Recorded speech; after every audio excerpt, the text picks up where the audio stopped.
Jerat Cinta Terlarang, Bab 40.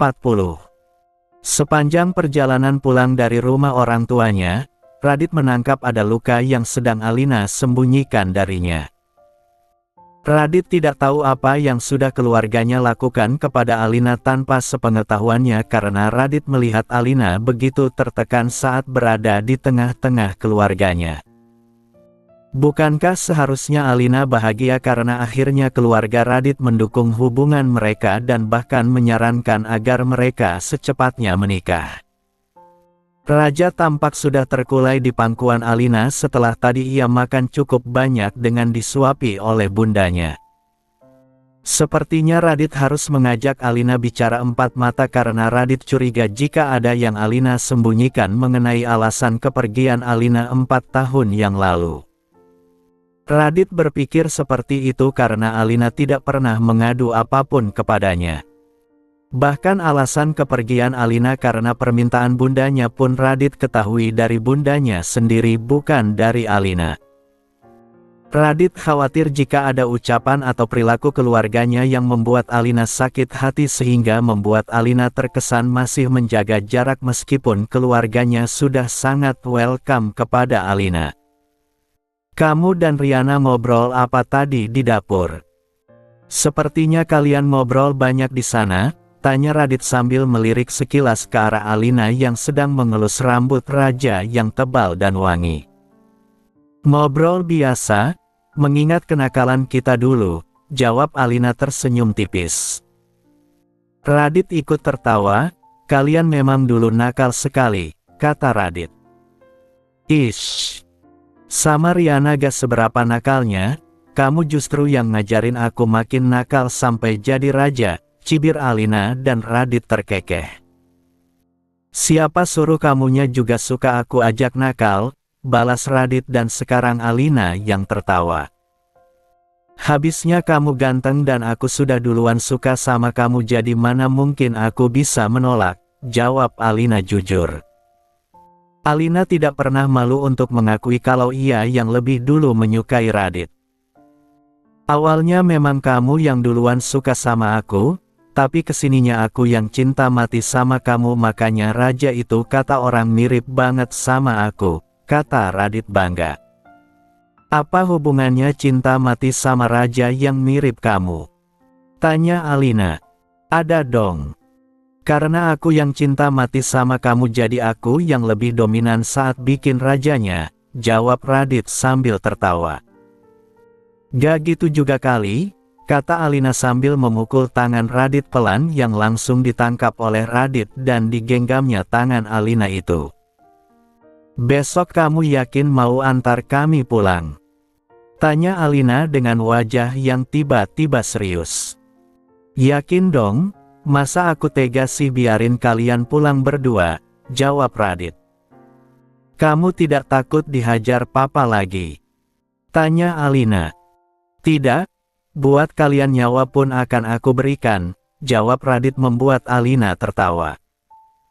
"Dasar gombal, Mas Radit itu tidak pantas menggombal seperti itu," kata Alina membuat Radit menggaruk pelipisnya. "Kenapa? Apakah aku terlalu tua?" Radit tiba-tiba merasa insecure mengingat usia Alina yang masih sangat muda untuk memiliki seorang putra berusia 3 tahun. Bahkan jika mengenakan seragam putih abu pun Alina masih pantas karena memiliki body goal meskipun sudah pernah hamil dan melahirkan. "Bukan tua tapi Mas Radit itu matang. Dan aku suka," jawab Alina membuat hidung Radit nyaris terbang saking senangnya. Pembicaraan Alina dan Radit itu terpaksa terjerat saat HP Alina bergetar dan ternyata papanya yang menelpon. "Ses. Papa?" Alina menyuruh Radit untuk tidak bersuara karena ia akan menerima panggilan telepon dari papanya dan Radit mengangguk kemudian mengunci mulutnya. "Papa pasti kangen ya sama aku dan Raja makanya telpon aku," tebak Alina dengan riangnya. Itu tentu saja membuat Tama di ujung sana langsung tersenyum ketika mendengar suara putrinya itu. "Pastinya, tidak ada kalian di rumah terasa sepi," jawab Tama. "Tuh kan, Akhirnya ngaku, Alina terkikik. Raja mana? Papa kangen banget dengar suara cerewetnya dia, tanya Tama. Raja sudah tidur Pak. Jawab Alina. Kalian kapan pulang? Jangan kelamaan di Jakarta. Papa tidak ada teman di sini, tanya Tama. Besok kami pulang. Aku dan Raja juga kangen banget sama Papa, jawab Alina. Alina sengaja tidak bilang kepada papanya jika Radit akan mengantarkan mereka pulang. Ya sudah. Kalau begitu hati-hati, pesan Tama. Iya Pak, jawab Alina. Radit benar-benar mengunci mulutnya sampai Alina dan papanya selesai berbicara. Baru dengar Papa telepon saja wajah kamu langsung pucat begini. Alina mencolek dagu Radit membuat pria itu tersenyum. Habisnya Papa kamu itu galak tapi sangat berharisma.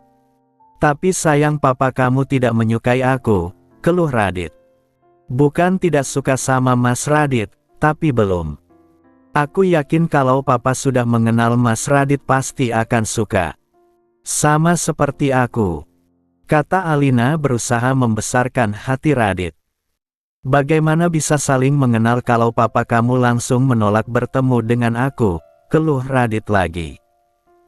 Semua butuh proses dan butuh waktu Mas, ujar Alina. Ya, semoga prosesnya tidak memakan waktu lama karena kasihan Raja semakin besar tidak baik dalam keadaan begini terus.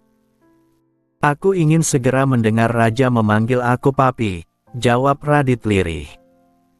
Sabar Mas. Aku yakin jika saat itu akan tiba.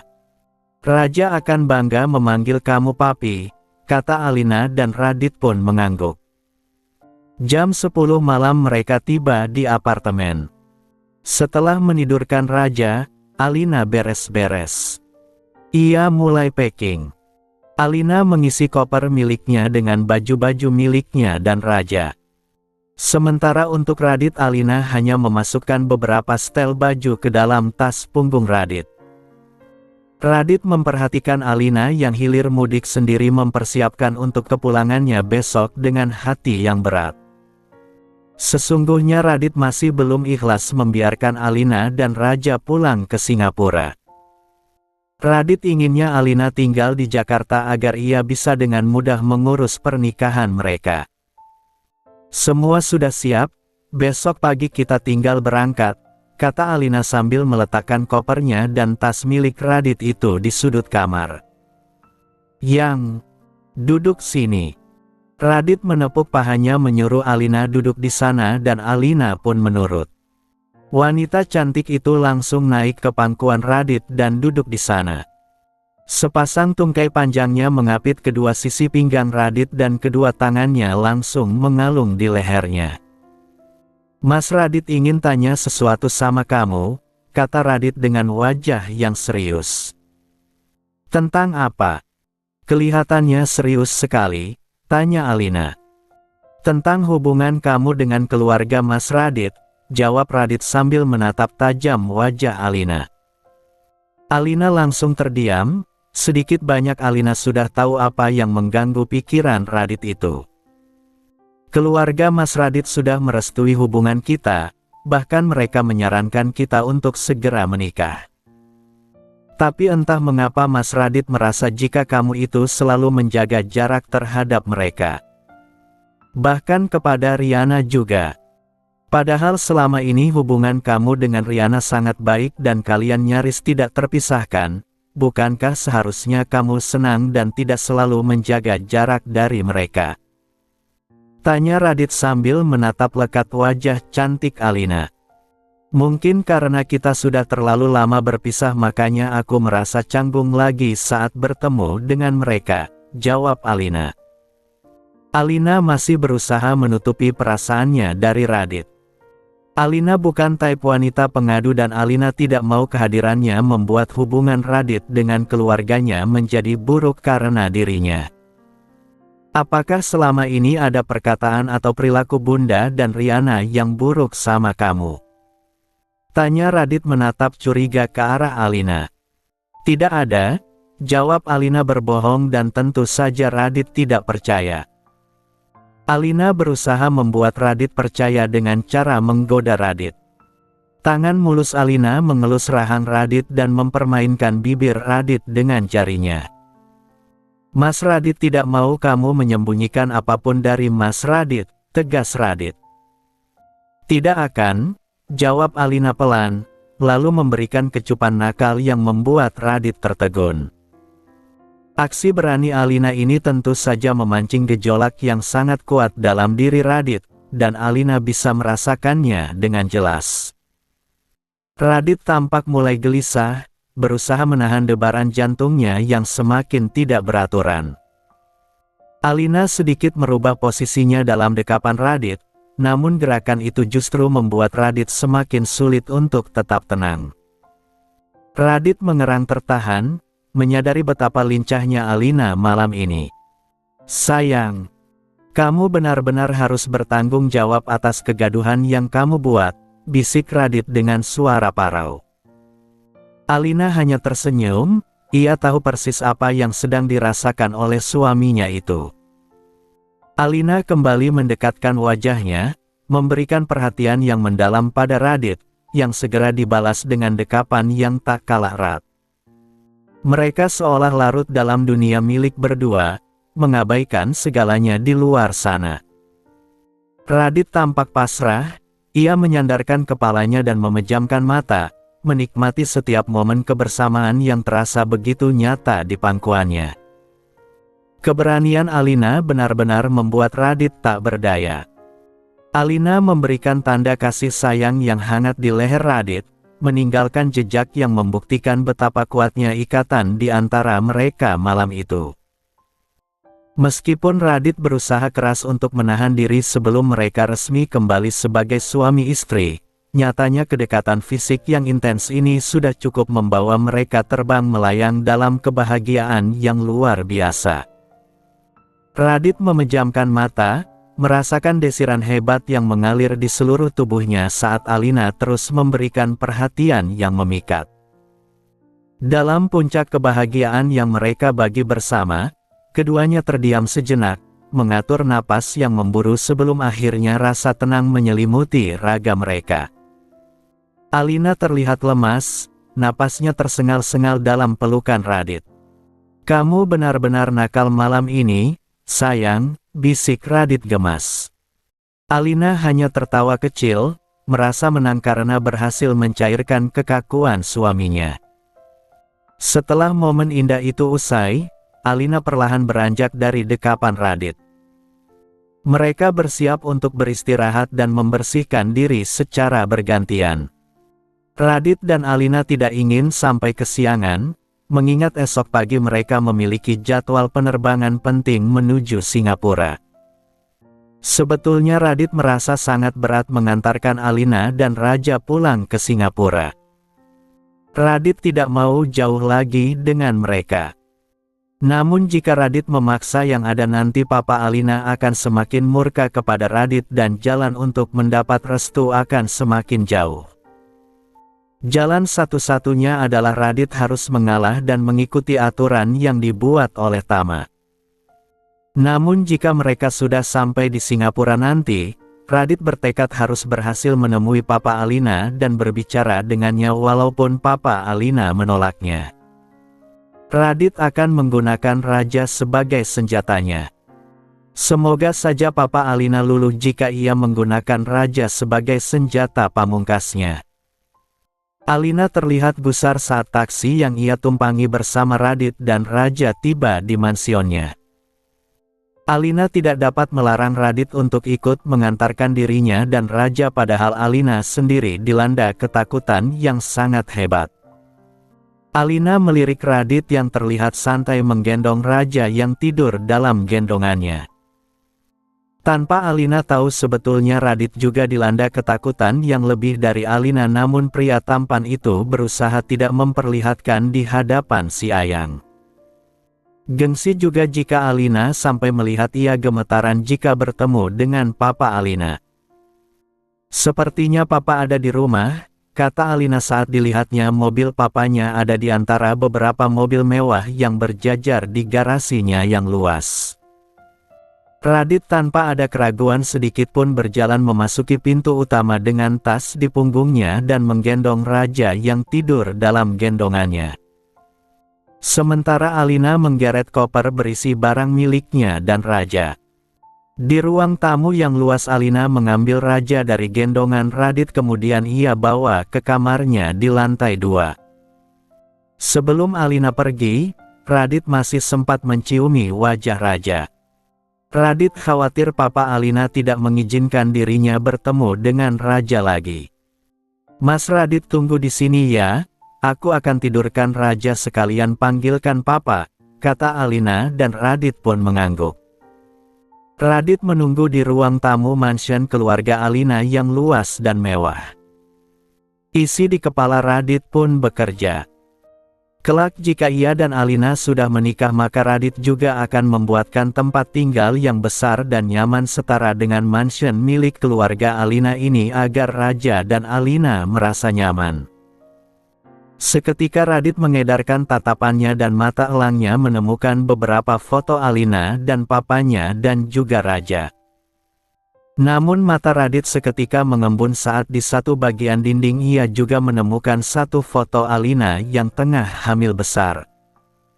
Di sana Alina terlihat sangat cantik dalam balutan gaun malam yang memperlihatkan perutnya yang besar. Di sana terlihat Alina sangat bahagia dengan kehamilannya. Satu deheman dari arah tangga membuat fokus Radit langsung tertuju ke sana. Di sana Tama tampak menuruni tangga dan langkahnya terlihat sangat berharisma. "Selamat siang Om," sapa Radit sambil berdiri untuk menyambut sang tuan rumah yang tampak menatapnya dingin.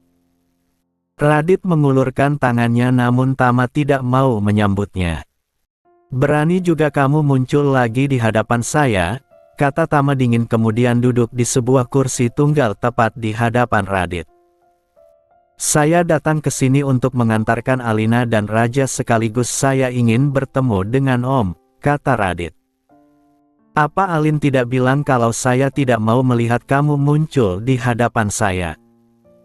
tanya Tama dingin. "Alin ada bilang kepada saya, tapi saya yang memaksa. Saya harus bertemu dan berbicara dengan Om. Maaf jika saya terkesan sedikit memaksa tapi saya melakukan ini karena saya memikirkan nasib Raja.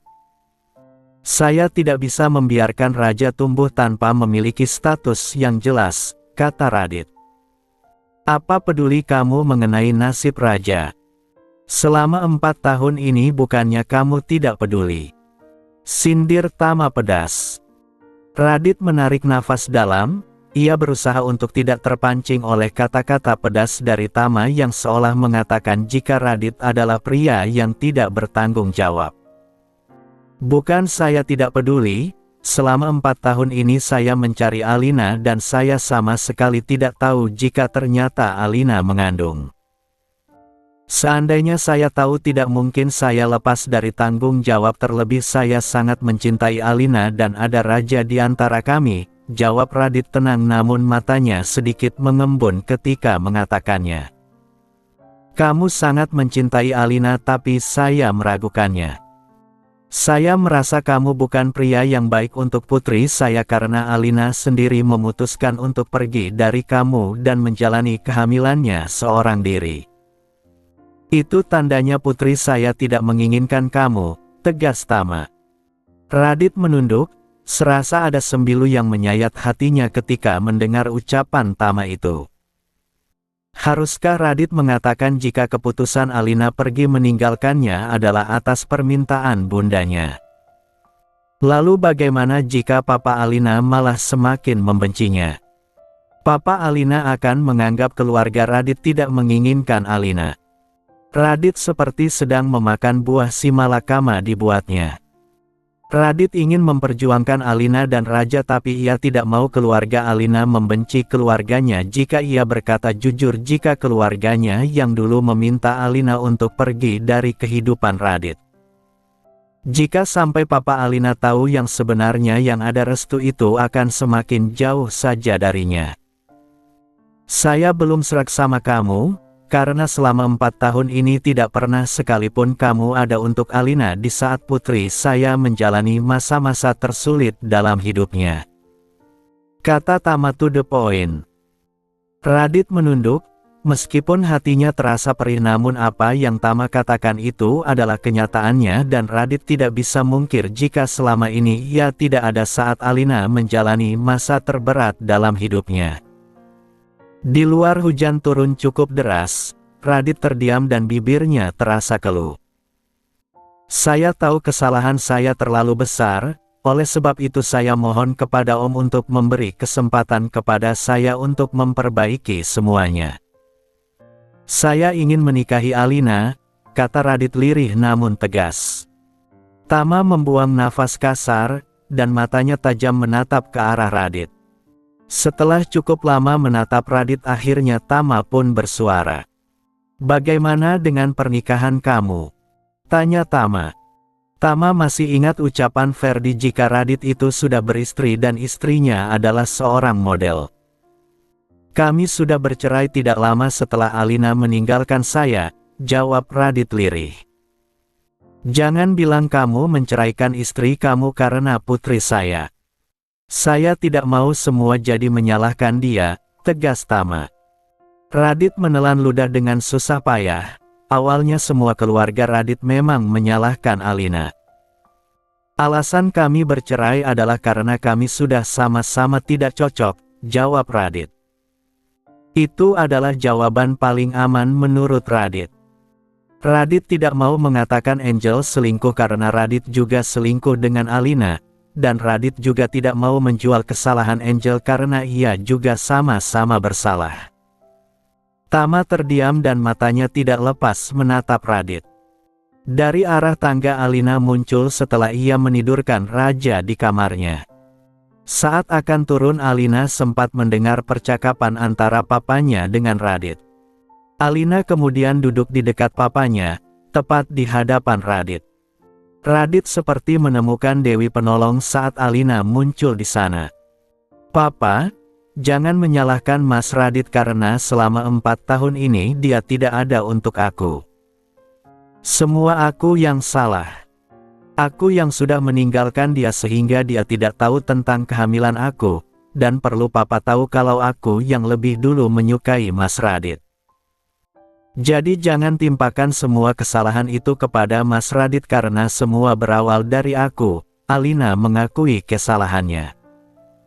Tama menghela nafas berat, kenapa kamu menyembunyikan semuanya dari Papa? Tanya Tama. Jika Tama tahu lebih awal pasti semua tidak akan terjadi seperti ini. Maaf Pak. Alin salah telah membuat Papa kecewa, lirih Alina. Radit menatap tidak percaya kepada Alina. Radit tidak menyangka jika Alina akan berkata seperti itu kepada papanya. Kalau Papa tidak mau merestui kami, maka aku akan kawin lari saja dengan Mas Radit. Demi Raja, tegas Alina. Mendengar nama Raja disebut hati Tama sedikit luluh. Namun hanya sedikit saja. Radit melongo menatap ke arah Alina. Kawin lari adalah opsi terakhir planning mereka dulu. Radit tidak menyangka jika itu akan dijadikan sebuah ancaman oleh Alina untuk papanya.